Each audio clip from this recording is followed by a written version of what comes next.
Welcome to the Upland Nation podcast. I'm Scott Linden. Glad you could join me.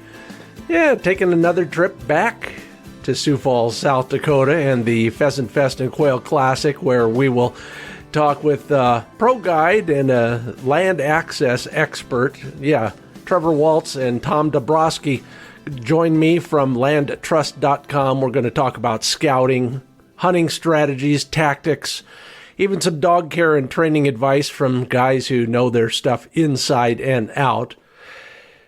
We'll also, in our Handle It segment, praise dead birds. You'll get it when I talk about it. And your Facebook posts in particular on how important a limit is to you. Why and why not? Yeah, been pondering that question a lot lately.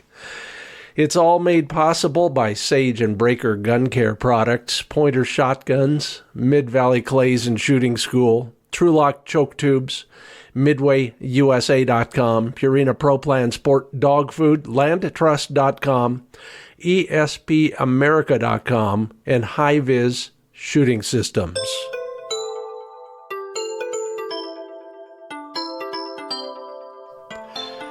Well, around here, it's, the wishing and hoping season. On top of all the training and the shooting practice, trying to get it together for next season. Planning my, big trip. Get out of the snow, hunt 3 days, travel 1, hunt 3 days, write a magazine article, but stretch that thing out, and the goal being, don't hunt on snow-covered ground. I'm looking for suggestions in the West. Make a big loop out of the whole thing, so if you got any ideas, don't hesitate to contact me. I sure appreciate it. Maybe you're doing the same thing. You're also pondering how important a limit is to you, and I thought that was worth discussing a little bit more. The upshot, most people couldn't care less about a whole tailgate full of birds, and I understand that completely. Someday in a seminar, I'll go through that and the rationale behind it, and maybe even a little bit of psychology. But I thought it was fascinating what you said about this topic. Bryce Cousin says, plenty of days hunting, I don't reach my limit. The dogs and hunting companions are what makes a good day a field. Isn't that the truth, Bryce? Robert Murphy says, growing up, it was important because we relied on wild game as a food source. Now, it means nothing. It's all about spending time with my dog and watching them hunt. You guys detecting a pattern already? James Inbody says, limit isn't very important at all. Dog work and being in the outdoors, more important in my older age. That's the problem. Old age is wasted on old people. No, not really. It's not wasted at all. Olson's Gun Dog says, it's not very important at all in it for the dog work. Dog work. Yeah, and yeah. Lance Larson says he outgrew the limit thing back in his 30s. So, yeah, good for you, Lance. And but once in a while it is good to shoot something, especially when you're guiding Bob Knight. That was such a fun time. When you got into dogs, Lance, it was important. We evolve, don't we? Isn't that what it's about? You start wanting to hit anything. Then you start wanting to hit a lot of things. Then hitting anything isn't important anymore. Yeah, like Michael Gugino says, not important anymore. Still want to shoot well when the opportunity presents itself. But if it doesn't, I'm still a happy guy. Oh, and Michael adds to his dog work pleasure, I get a big kick out of watching my sons shoot. You do much of that? I do. I've even done it on the show a few times. Just put the gun down, guide for somebody else. It's a project I'm working on. I'll share more with you if it ever turns into anything. But the idea of limiting your kill by guiding somebody else, you still get all the thrill of somebody shooting and also the dog work thing and also the companionship thing. Make any sense? It does for most people. Bill Dickerson says, as I near age 80, a limit of birds used to be the goal, but now I truly enjoy watching my two cockers work. Yeah, I bet you do. We on public land get an occasional bird, makes the three of us happy. Keith Anderson says now it's the fellowship and a dog work as well. So, he's already living the plan I just outlined. If my dog points a bird for a hunter's first bird and he shoots it and the dog brings it to him, especially if it's a youth, well, that can make the whole season. Yeah, lots of great thought-provoking answers in there, all very encouraging and wonderful, wonderful way to look at hunting. Way different than we used to, I think. So thanks for your participation. It got me to thinking, and I appreciate that. I need all the help I can get in that department. We're brought to you in part here at the Upland Nation podcast by Purina Pro Plan Sport dog food. Learn more about all their formulations and the nutrition science behind it at ProPlansport.com. I've mentioned it before, but it's absolutely true. I get to hang with some of the experts in their field when I'm in the Pro Plan booth at Pheasant Fest. And boy, I'll tell you, you learn something every day. Not just about dog nutrition, but about performance, some of the supplements. I've learned another way to use their Fortiflora probiotic. All of their products are carefully researched, tested, and quality controlled. Yeah, check the bag, go to the website, learn more about what they do at Purina Pro Plan Sport for you and your dogs. ProPlansport.com.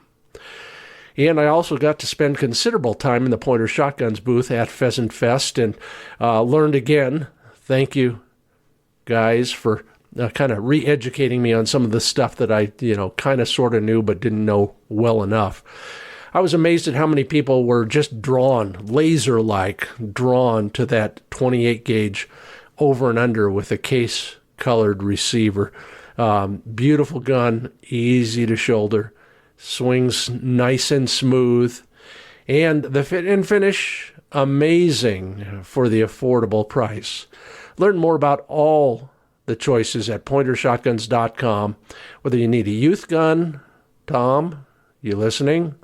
Or you're looking for an upgrade for your own shooting situation, whether you're going from pump to over and under to side-by-side, semi-auto, etc. They're all there at pointershotguns.com.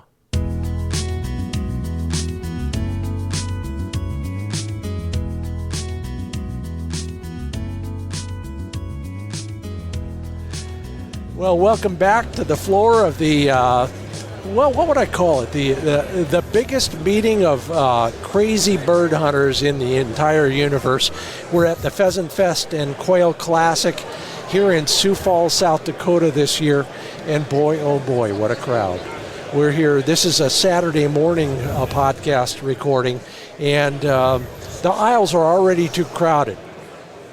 But I luckily found two people who were willing to come out of their booth and talk with me from landtrust.com, and you know them because I'm talking about them all the time. I have Tom Dombroski and Trevor Walz. Now, guys, first off, how's the show been for each of you? It's been great. It's the first time we've been here as a brand. I've heard a lot of good things over the years. Worked with Shields for a lot of years in my prior career, and they always talked really highly of it. We're certainly big supporters of Pheasants Forever and Quail Forever. So yeah, we're happy to be here and having a lot of great conversations. Tom, your booth, guys, is over where I suggested, and close to where all the conservation, land improvement, and landowner services are. How's that been? Has that worked out for you? Oh, absolutely. We've enjoyed the interaction with the other folks in the other booths, and we bounce around, and when it slows down a little bit, and have nice conversations, kind of compare notes and so forth. Yeah. It's been awesome. Oh, that's great. Now, Trevor, why don't you start off the conversation? Explain again in a capsule what landtrust.com is. Sure. We're a marketplace. We think one of the easier ways to describe it is we're very similar to an Airbnb. but we're focused on private land access for recreation. So we partner with landowners, predominantly multi-generation farmers and ranchers, so people producing our food, fuel, and fiber every day. They list their land. We don't own any land. We don't lease any land. We don't contract anything. So a landowner comes to us, they list their land, and we bring in people like you and I that want to go hunting, fishing, camping, shed hunting, anything outdoors. And we kind of bring those two groups together and let them create great experiences. Tom, your title is Landowner Success Manager, and I think I know a little bit about how that works, and you're doing a great job, by the way. But explain, take us to the next step with that. It's DIY, so we're not going to show up and expect a guide or an outfitter. It's for us who are basically self-contained. But why don't you explain a little bit more? Yeah, well, first of all, what we try and do with the landowners is when we have boots on the ground like myself in Kansas, I will travel throughout the state and meet with different landowners. I will photograph their property. I will, when it's appropriate, put trail cameras up on their property. We'll set waypoints that indicate exits, entrances, gates, whatever if there's tree stands for deer hunting, if there's feeders, if there's whatever you may have on your property, we'll notate that on Onyx Maps so that the sportsman can find their spots very easily. We create that as a big benefit to those guys because it is do-it-yourself, and they are sometimes do-it-yourself on 2,500 acres needs a little bit of help. So unless it's me, then it needs a lot of help. Yeah. But that's what we try and do is try and shorten it, the learning curve on that specific property a little bit for them. Well, and we appreciate it, and shortening is a good word to dwell on for a moment, because the key to this is we're not committed to a season or a month or That's a week. Right. We can waltz in for one day and access that land. Absolutely. And that's the most exciting part to a guy like me. I'm ADD or something, so I like to move around a lot. And this creates an opportunity for that. Yeah, you can hunt multiple properties in a weekend. Yeah. We're here at Pheasant Fest and the Quail Classic, and we're talking about landtrust.com, and you have a booth, and everything seems to be going well. But we're really here to talk about bird hunting.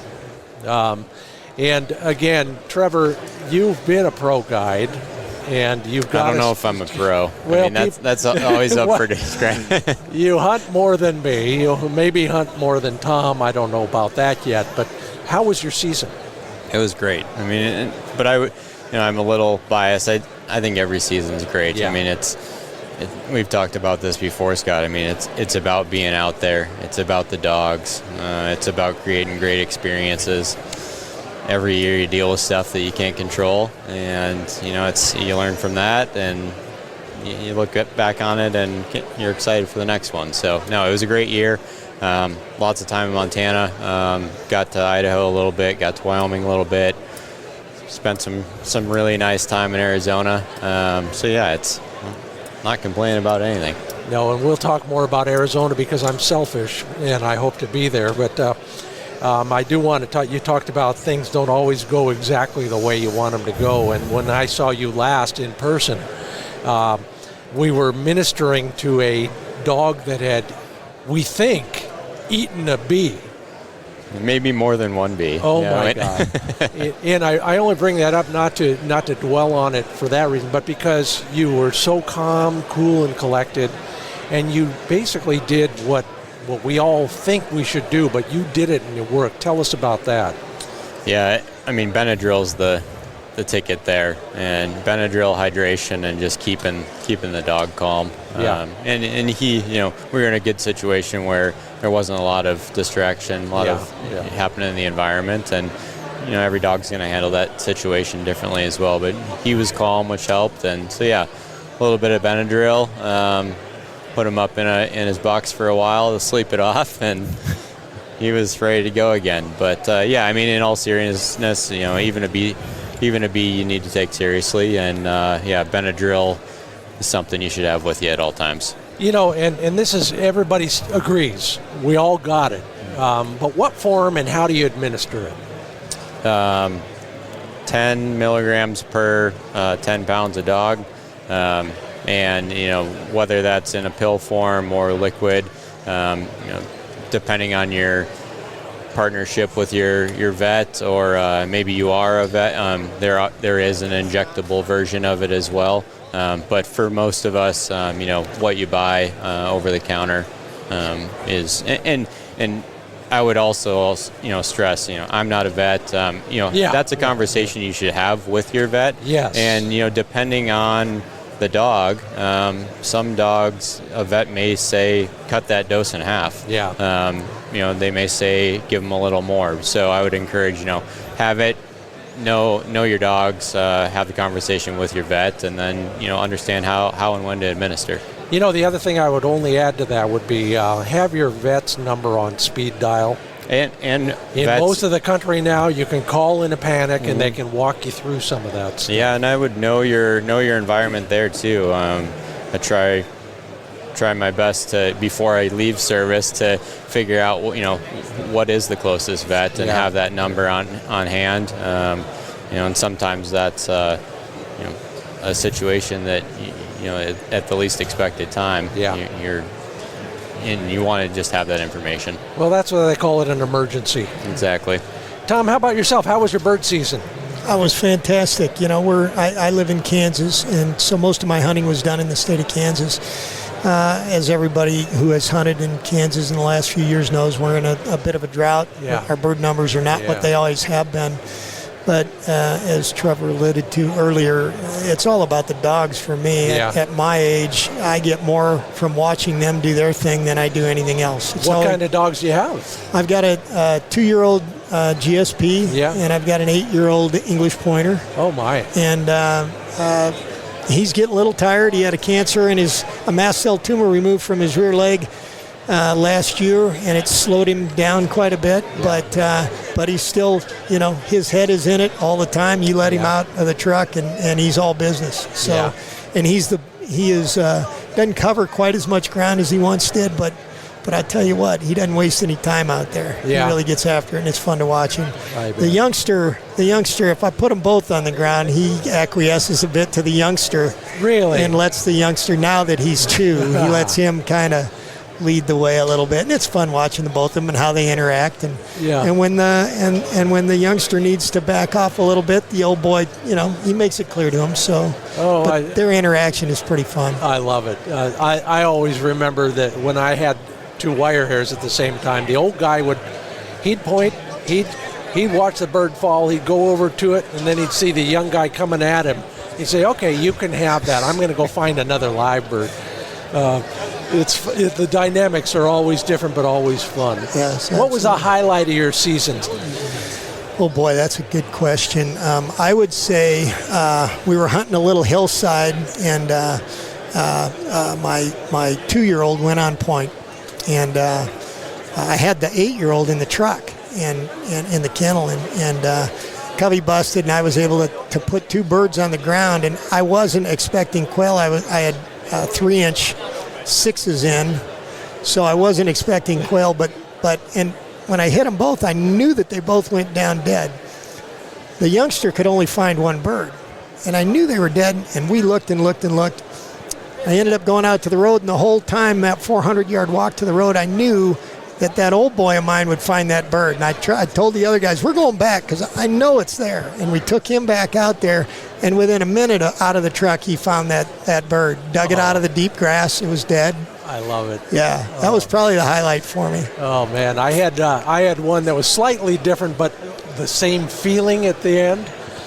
We shot a chucker that went off the cliff and down into this deep, dark valley. And we wouldn't send a dog over the cliff, but on the way back, it ended up we had to walk through that deep, dark valley, which fortunately had a really bad dirt road. Son of a gun, if we're not 100 yards from the dogs, and the dogs are all kind of just congregated in the middle of that really bad road. My dog, Flick, brings back the chucker that had landed right there. Talk about luck. Trevor, you went to Arizona, and I need a debrief because that's where I'm headed next season. What was the most fun you had in Arizona? I gotta say the most fun is just exploring new ground. I mean, there's a lot of it. It's a wild place, and there's a lot of similarities to home, to Montana. But it's a new place. It's tough on dogs. It's tough on us. The fun part's the learning and the exploring. The bonuses are finding what you're after, which are I hunt all types of, whether it's desert or more mountain birds down there, but I really enjoy Merns hunting. I had some great experiences on that. The highlight would probably be, first bird for a young dog with a Merns find, and there's just lots of good stuff. But the exploring and 60 degrees in January is not all that bad either. 50 would be better, but I'll take 60, you bet. Did you experience like the classic Merns find where the birds actually cooperated and held for you a little bit? How did that work? We did, yeah. We worked harder this year for them, but I had more dogs with me this time, which was also really nice. But we had some great finds, and even some really cooperative birds on young dogs, which was helpful. So got a little bit of everything, but generally speaking, we found cooperative birds. Nice. You're listening to the Upland Nation podcast from the floor of the National Pheasant Fest and Quail Classic. With me today, Trevor Walz and Tom Dombroski from landtrust.com. Yeah, these guys are looking for land for you to hunt, unless they get there first. You're both in positions where people probably come up to you and say, "Oh, what a great job. All you do is walk around with a shotgun in your hands all day." Well, it ain't that, but it's better than most of us, isn't it, Tom? Oh, yeah, absolutely. I mean, sometimes when I look at a property, I'm like, everybody's going to have to beat me there first. You're punching into the phone, making a reservation before you leave. I'm their first client, and I'll tell them right off the bat, hey, don't let anybody else book this until I get you. So, but it's fun. Well, as a Kansan, and I love hunting Kansas. I've been all over from Goodland to Osborne to even Topeka. Where do you like to go? Don't give me the long, or you'll have to kill me later. But what part of that state trips your trigger? Well, 24 years ago, I bought a house with a couple of buddies in DeMar, Kansas. It's a little town of 100 people, about 45 minutes north of Hays. And we've been hunting that area. We've met a lot of landowners by virtue of the fact that we had little kids when we'd go out there, and those little kids met the little kids in the neighborhood in this little town of 100 people. And sure enough, the parents would come over and say, "Hey, are my kids over here?" But you have to meet the parents, and the parents were landowners, and we got permission to hunt that stuff. So I've been doing that for about 24 years out in that area, and it's just been a gas. That's ringneck country, or is that quail country? Well, we pursue quail a lot more than we do ringnecks, and if obviously a ringneck is a bonus, absolutely, and we're never going to not shoot at one when a dog points it or whatever, but our focus is more on quail, and our numbers have been off in that area, just like they have been throughout the state, but and we're very careful about the covey sizes that we see, and if we've got a covey 8 birds, we're not taking any birds out of that covey, and we're not pursuing singles on a covey that might be even 16 birds. If we shoot a couple out of the bus, we're leaving them alone. Well, that is fascinating. We all talk a good game, but we never get down to specifics like that, and it's hard to decide, especially if you had a really bad day. It's hard not to chase those broken up coveys, isn't it? Yes, it is. And there's another part of that too, and it's about the time of day that you're hunting, because as youngsters we used to push at the sunset all the time. Yeah. And now when we're looking at 3 o'clock in the afternoon and the temperatures are starting to drop pretty significantly, we're not pursuing quail coveys, because the last thing we want to do is bust a covey up and have them not be able to get back together before that cold temperature starts to really close in on them. So we're putting a lot more thought into it as we've gotten a little bit older, and being very careful to help preserve what is out there when the total numbers of birds are a little bit off. Yeah, you met Kelly Reyna before we went on the air here, but Kelly's talking to me a lot about especially valley quail. And I have a laboratory in my backyard. I don't have any Labradors. For the record, I've never owned a Labrador. But we have water, and it's the only water for 30 miles. So we get those valley quail coming in every day. And we can study when they go to roost. And you mentioned temperature. It's temperature, and it's where the sun is and the time of year and all those other things. Can you draw any conclusions from when we should stop?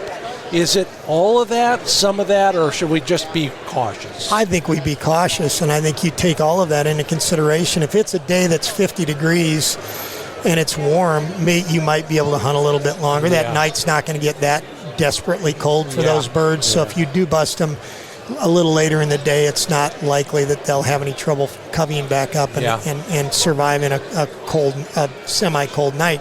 But if you're hunting in temperatures that are down around 30 degrees, 35 degrees, even 40 degrees, I think you need to be very cautious about busting coveys late in the day. Yeah, and late in the day is a relative term. Yeah, it is. I think, I think 3 o'clock to 4 o'clock, and if you're a sunset in the Midwest at 5 o'clock to 5:30, you need to be very cautious about that. Yeah. So. The other thing, and I've talked to a few folks about the other end of the day, and Trevor, maybe you've had some observations in this area with the quail that you've hunted. I had literally the guy who wrote the book on California quail said, they're, as soon as daylight, as soon as they can see, they're dropping out of the roost. Now, California quail roost in bushes and trees. Mm-hmm. I don't know about bobwhites, and I don't know about those Arizona quail well enough. Trevor, you ever seen anything at the top end of the day that would help us hunt birds a little bit more effectively? There's a lot of similarities there in a lot of the species we pursue. There's times of the year where you want to be out earlier and a lot of that for me has always been temperature and dog related, but I'm kind of sit in the camp of not getting on them right away. Letting them have their breakfast and continuing through a healthy life. I guess being out early has its advantages for getting to your spot, and we can help with that by you can book an exclusive spot with us, and you don't have to rush out as quick. But no, I would say getting out in the morning is important for a lot of reasons, and I don't know that I have exacts. It's more about being out, being present, and But I like to give them a little time in the morning, and then let the games begin. I think if you get out too early, a lot of times they're still feeding. Yeah, agreed. Well, and that's the argument right there. You're right. With bobwhites, it may be that they're only 20 yards into the edge, from their cover, feeding. But if you're not walking out in that 20 yards, if you're just walking cover, you may walk right past the covey that's out feeding. And pheasants are the same way. I think so many times in my younger life, I was probably out before the birds were back from the feed fields into the cover, and we learned from having to push through feed row crop to get to our cover a couple times that we were pushing birds right as the sun was coming up. We're pushing birds out of the food into the cover, and we understood that, hey, that's a good thing that they're already out in the cover, and we're walking through already out in the feed, and we're walking through the feed to then hunt them in the cover. Yep. Hey, we're from where are we? Sioux Falls, South Dakota, with the National Pheasant Fest and Quail Classic. Scott Linden here, hosting Tom Dombroski and Trevor Walz of landtrust.com. Take a look at that website, by the way. I got a couple things I want to say commercially, and then we'll be back with more from Pheasant Fest. Well, we have more from Pheasant Fest and Trevor and Tom, so stick around for hunting advice and some other useful land access tips, all coming up on the Upland Nation podcast. Our Handle It segment why you should start collecting dead birds. I'll give you the details and a few practical tips as well coming up right after this from MidwayUSA.com. They carry just about everything for shooting, hunting, and the outdoors. Yep, still laying in my target ammo supply for this summer. I'm really going to work hard at that. But did I tell you, I also bought myself a target thrower there. One of those nice Champion, very portable, but remote controlled, so you can shoot by yourself if you need to, anytime, anywhere. Learn more about all of the great shooting supplies you can take advantage of at MidwayUSA.com. And if you're an angler, hey, I just ordered 4 dozen new flies. Check it all out at MidwayUSA.com. And had a great talk with Scott Trulock at TrulockChokes.com recently. You'll hear that in an upcoming podcast. If you're a turkey hunter and you're going to be using that new tungsten super shot, well, they've got a choke just for you. If you're a target shooter, and who isn't this time of year, take a look at their target chokes. Remember, if you want to shoot better, the simplest way to do that is to shoot a better pattern, and a better pattern comes from, well, good ammo and good choke tubes. Yeah, there's a lot of reasons that choke tubes that come in your shotgun from the factory may not be just right for you. We'll talk more about that, like I said, in an upcoming podcast. Don't forget, at TrulockChokes.com, there's a lifetime warranty, a satisfaction guarantee, and plenty of incentives to save you some money. Visit TrulockChokes.com.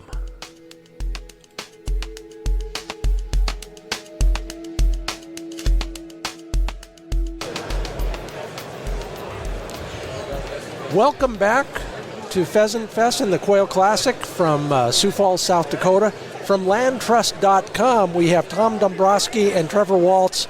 Not only are they part of the organization and helping you find basically DIY, I'll call it enabled freelance hunting.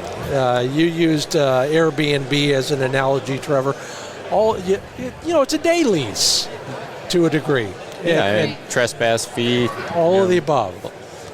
And it works. Take my word for it. In fact, when we were out there last time, I thought about extending that visit, but instead I'll take one next fall, early fall. There you go. We've been talking a little bit of everything about hunting and that sort of thing, but we haven't talked a lot about the big birds out there. Trevor, when we were out there, we were hopefully looking for sharptails together. We ended up finding a lot of huns instead, and that's been the story of my hunting life for about 2 or 3 seasons. Huns in fact, I just wrote that story for Gundog Magazine. Huns in all the wrong places.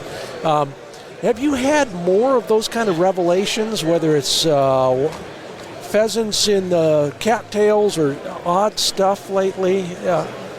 No, I would say, after that hunt, Scott, it was a little more what I'd call traditional. Yeah. They're a little more where I expected them to be. And as we talked through and experienced on that property, the predators play a huge role. We saw a lot of coyotes that day, and that's certainly impacting where birds are, if they're even there in general. But no, the rest of the season was a little more, I hate to say textbook, but, more predictable. But no, it was an incredible hunt year. It was a great sharptail year. And yeah, we'll see, what the rain brings, what the winter brings, what spring has in store for us, and we'll do it all again next year.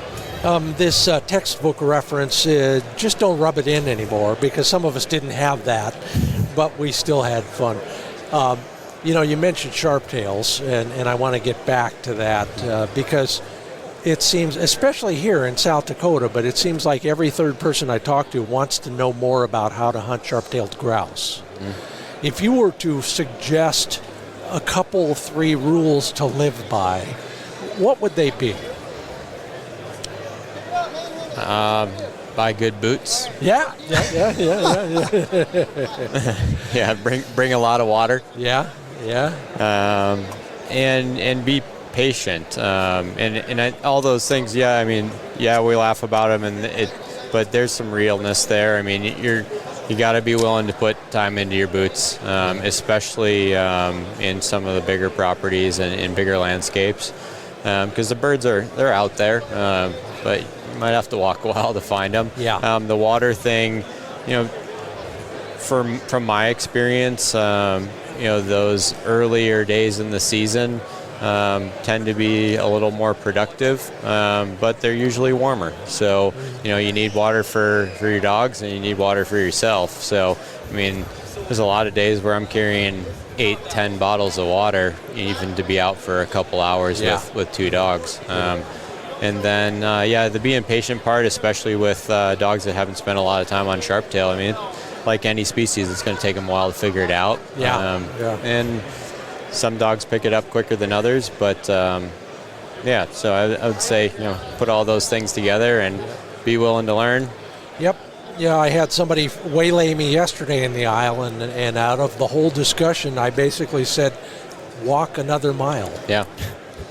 Yeah, I mean, in general, great advice. Sharptail, it's a good, tight holding bird for, cubby bird for a lot of dogs, and they tend to be, they're not the fastest flying, so they can still be very sporting. But in general, it can be a great training experience and a really fun day. But it's like any new pursuit or any different species. It brings some challenges. Tom, you're from Kansas, but yes, do you ever hunt Sharpies? Yes, I have. And my experience with Sharpies has been, if I can get out earlier in the season, my odds seem to be a lot greater early in the season than they are later when they're starting to group up in bigger groups. More, they get very nervous in the bigger groups, they seem to me. They got more lookouts. Yeah, they do. They do. And so, they're hearing you coming and they're seeing you coming and they're not going to wait around or they're less likely to wait around as they would have been earlier in the season. So I like to get after them earlier. I tell everybody that if you want to have the best chance of finding a sharp-tailed grouse, look for the high spot and circle around it. Work your way up to it, and maybe be even a little bit more stealthy than that if you can. If there's any cover, and there never is, use it because there's somebody up there looking at you probably. Anything like that, kind of other generalities that most sharptail hunters could use to their advantage? Man, I would ask Trevor to answer that question. Yeah, he's from Montana. He's seen a few more than both of us. No, I think your point's accurate, Scott. I mean, they're trying to live just like any other wild bird. So yeah, they're looking out for us for sure. Time of day is going to affect where they are and how alert they are. To Tom's point, as the season goes on, they group up and they got a lot more eyes. But I'd try and be under the radar. Let your dogs do what they're out there to do. And just pay attention to elements and just some properties they're going to react, and some groups of birds are going to react differently, as we've experienced with other species as well. If they've been pressured, they're going to respond a little bit differently than the ones who haven't seen people before. Yep. Tom, you live and breathe bobwhites out there. If you were hunting bobwhites for the first time, and you were to know if I was hunting bobwhites for the first time, and you were advising me on how to do it better, first off, yes, I'll take another shooting lesson.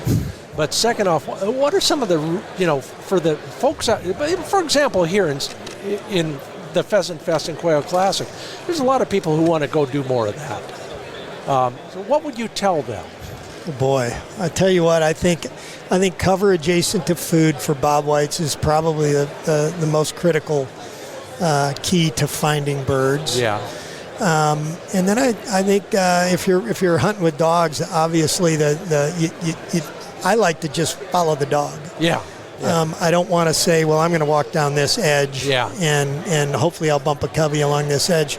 I let the dogs out, and wherever the dog goes, that's where I'm going to go. Yeah. And the bobwhites may be down in the bottom of the creek, where the brush is heavy and the ground is wet, or they might be right up on the edge because they need to go get another bite to eat or something. Yeah. But I'm going to follow my dogs and believe in my dogs, and they're the ones that are going to find me. And then when they do find a covey, my best advice to anybody hunting bobwhites or any kind of quail is pick one bird.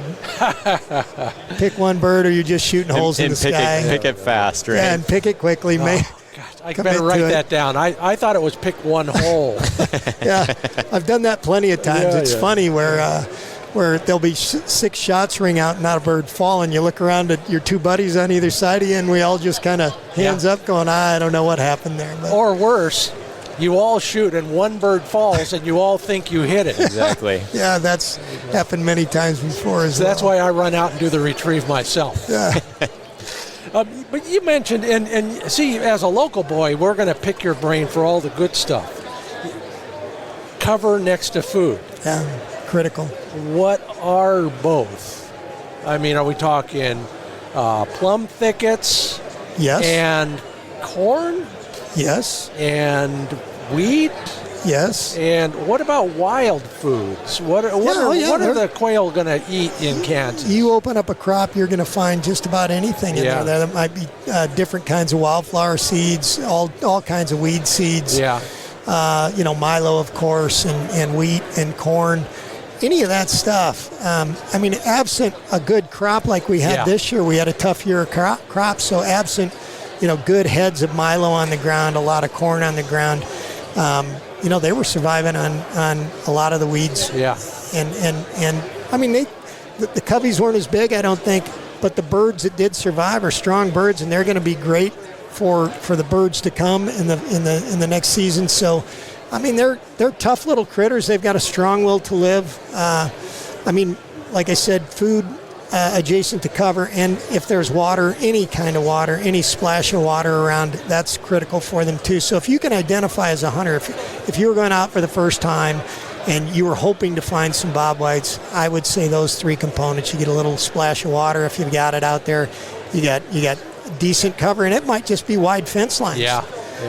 And they'll be there if you've got food on either side. They could just, all you need are fence lines that are good. And if you get a little water at the end of the road, that's pretty good too. So great. That's Tom Dombroski. I'm Scott Linden. That's Trevor Walz to your left or right, depending on where your stereo is adjusted. We're talking from the Pheasant Fest and Quail Classic in Sioux Falls, South Dakota. Trevor, help me with this.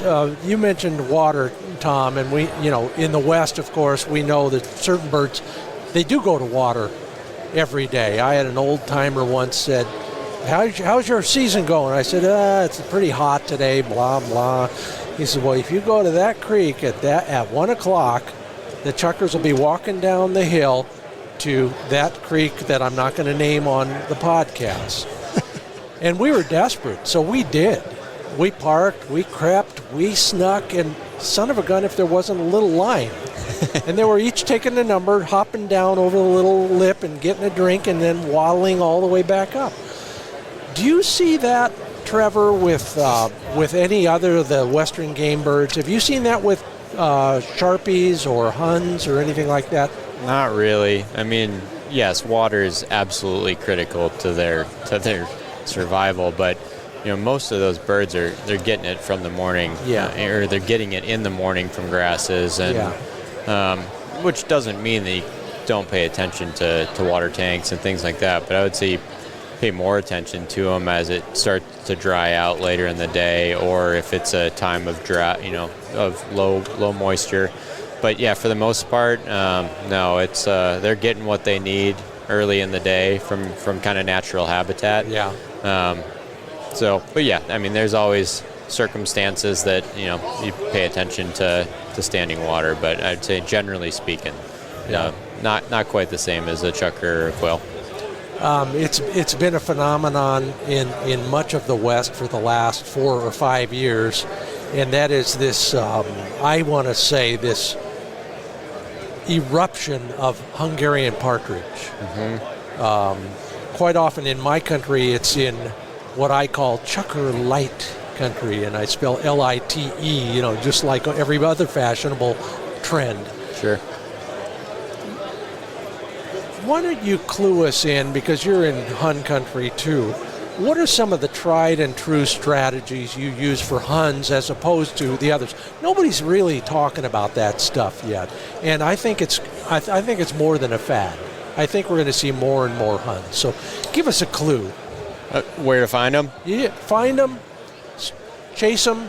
Yeah, strategy. Yeah. Yeah, I mean, I think in general, you're looking for ground that's got more elevation, a little bit more bare than where I'd typically find a sharptail. So less grasslands. Not to say that, again, I mean, anything's an option.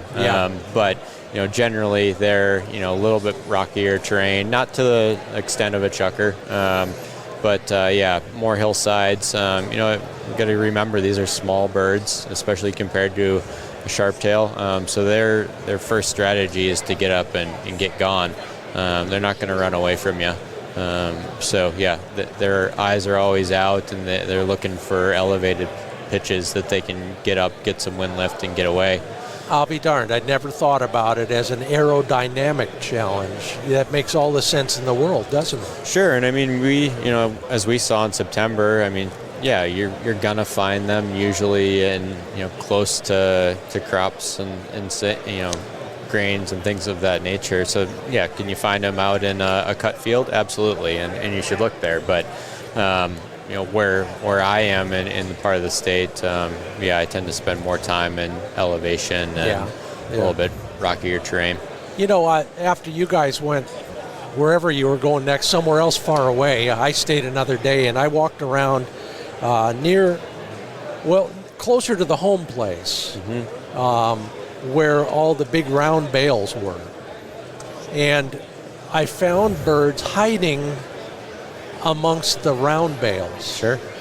What the heck? What was that all about? Is the shade maybe? Or just that was cover? Yeah, cover. In its own way. Cover, and there's a food source there. Yeah. So they're kind of able to eat and feel like they're not going to get swept from above, and especially these young falcons, birds of prey are always looking for an easy meal, and a Hun is a lot easier to pick off, at least from a size standpoint, than a sharptail is. Yep. That's another thing to keep in mind, especially as the size of the bird diminishes or decreases.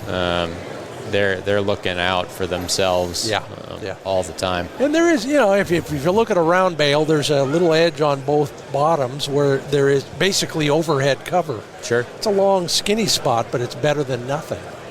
By the way, Tom, did you know that those round bales will soon be outlawed in Kansas? I did not know that. Yeah. The cows can't get a square meal. Oh, my goodness. Note to editor, insert rim shot. Ba-dum-bum. There you go. Let's get more practical, more relevant. Tom, when you're out there in Kansas or anywhere else, in your vest are all the usual suspects: ammo, water, probably a leash. But is there anything in there that you carry that maybe most of us don't, that we ought to? What's helped you in a fix, or just become a better hunter? Oh boy, that's a great question. I would say, and this is more specific to one of my dogs that has some blood sugar issues that I've identified over the years. I carry a tube of frosting in my pocket. I love it. Oh, yeah. And I give him a big squirt before we hit the field. Really? And then about halfway through, I'll give him another big squirt. And wow.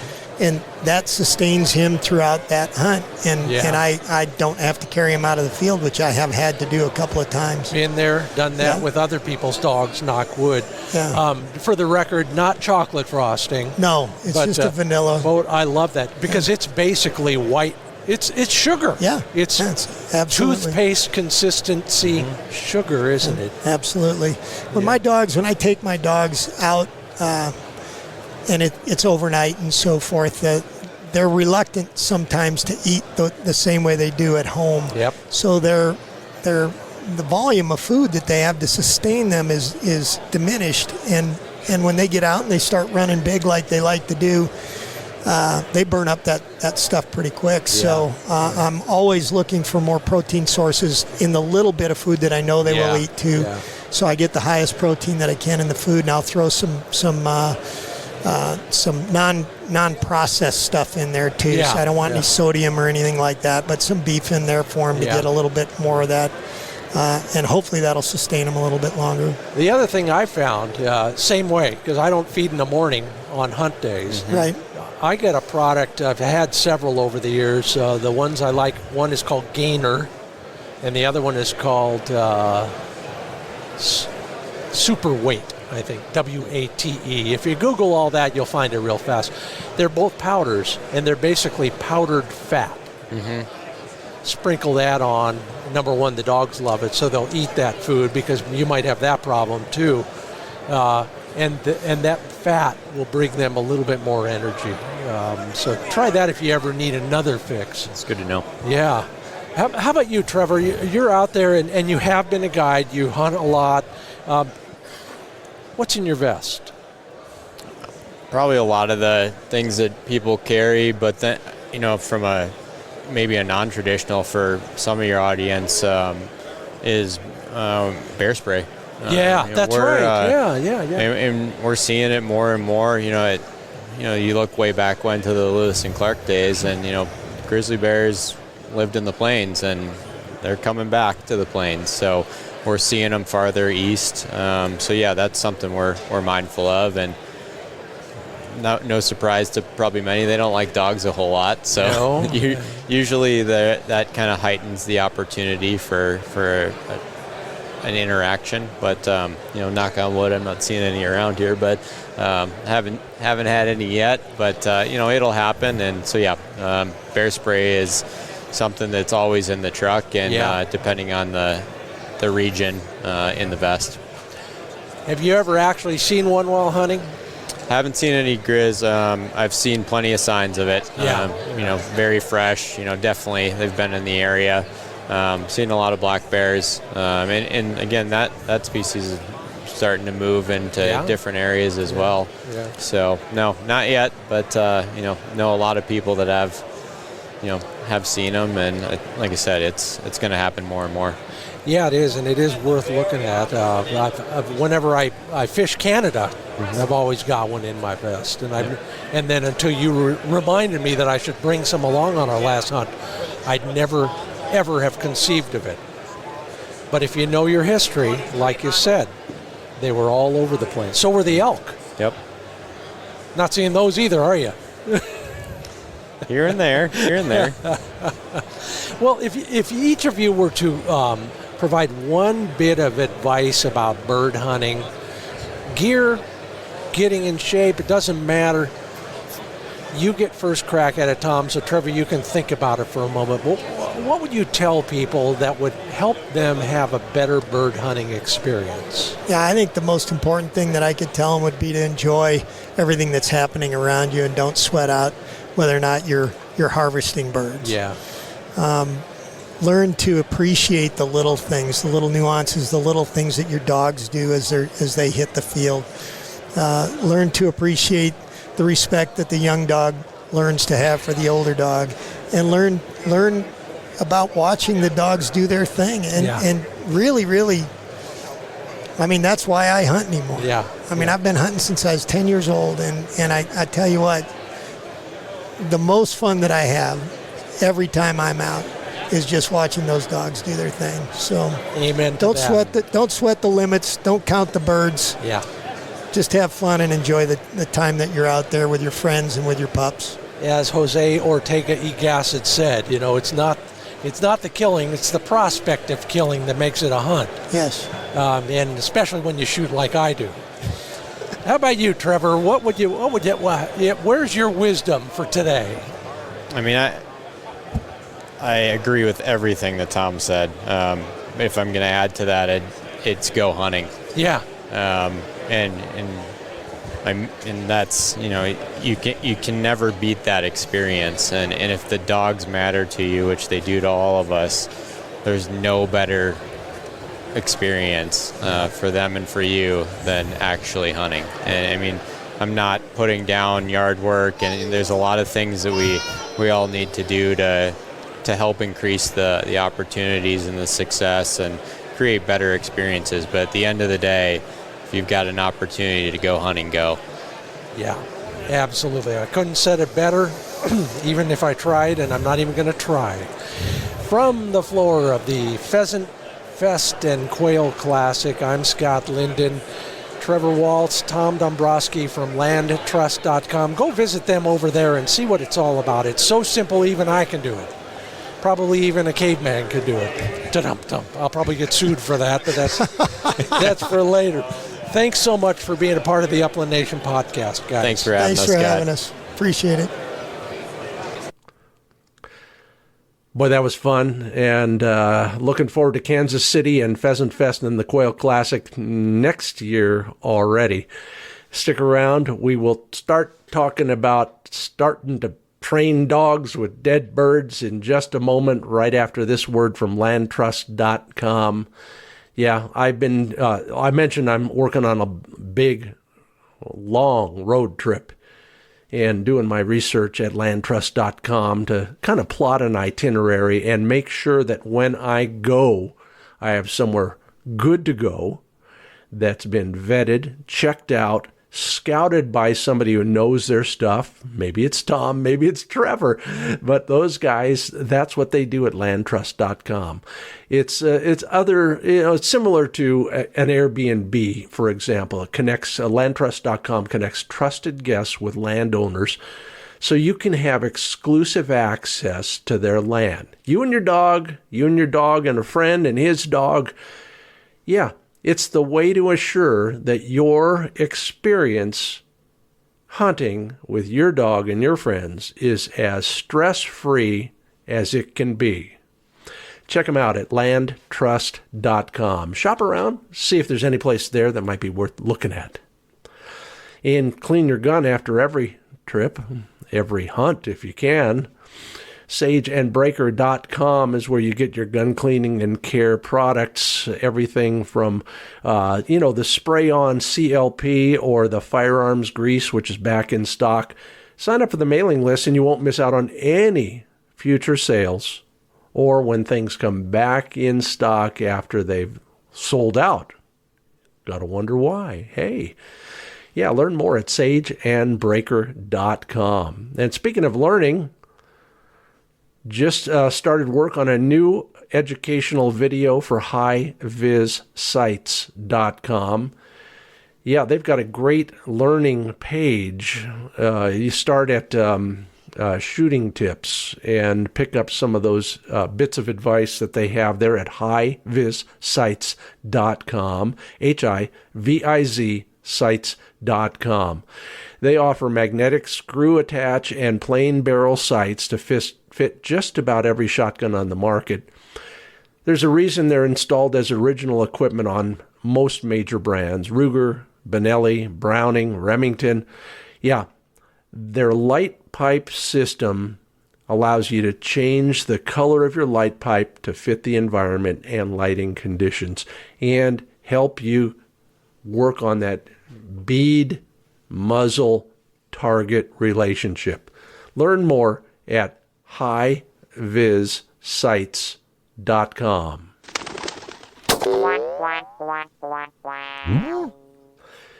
Well, no birds, no bird dog. George Hickok said it best. And this week in the Handle It segment, I'm going to talk about one of the tools that you will be using as you bring your young or your experienced dog along. Yeah, they're called bird dogs for a reason, and so for that reason, you might want to start assembling a collection of birds.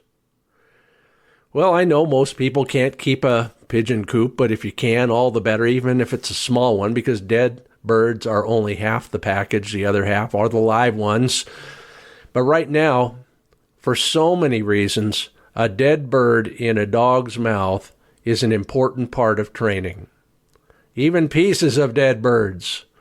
So when you go to a training day or you have a friend who says, yeah, we just went out and did this and this, start asking about dead birds. Can I have some? Make a space in the freezer for those dead birds and dead bird wings and feathers and that sort of thing. Best way to store them, thank you, Evan, for this bit of advice, is not in a plastic bag, but it's in a paper bag. Don't worry about odor. There's no such thing in the freezer. Paper bag allows all the moisture to vent out and keeps that bird dry. And if you use a lot of dead birds, you'll know what I mean. They get awful sloppy sometimes. You know, you use your parts for everything from introducing a pup to bird smell to introducing gunfire, and then, of course, for retrieving and all the steadiness aspects that come between those two pieces. Yeah, a bird in the mouth is the ultimate reward for your dog, so start collecting those birds now. Hey, if you haven't yet, go to the Facebook page or the Instagram page or the Twitter, whatever they call it, feed, and ask your training and dog care questions. I'll be starting to answer those next week, every other week on the podcast. And the Handle It segment this week is brought to you by ESPAmerica.com. Yeah, in addition to carefully training your dog, you want to carefully protect your hearing in the field as well as the range. I've been using mine a lot at the range lately, my ESP hearing protection devices. They're custom fit, which is a simple process. Anybody in town can probably do it for you. And that's the best reason they are so effective. They basically seal your ear from the gunfire. They also let in the right amount of sounds at the right level, thanks to the carefully placed microphone location, which also minimizes wind noise. Hey, take a look at their website, ESPAmerica.com. They'll probably explain it a lot better than I can, but listen, it works. I'm using them. And remember, hearing loss is permanent and cumulative. With every shot that's unprotected, you're going deaf. But shoot a lot anyway.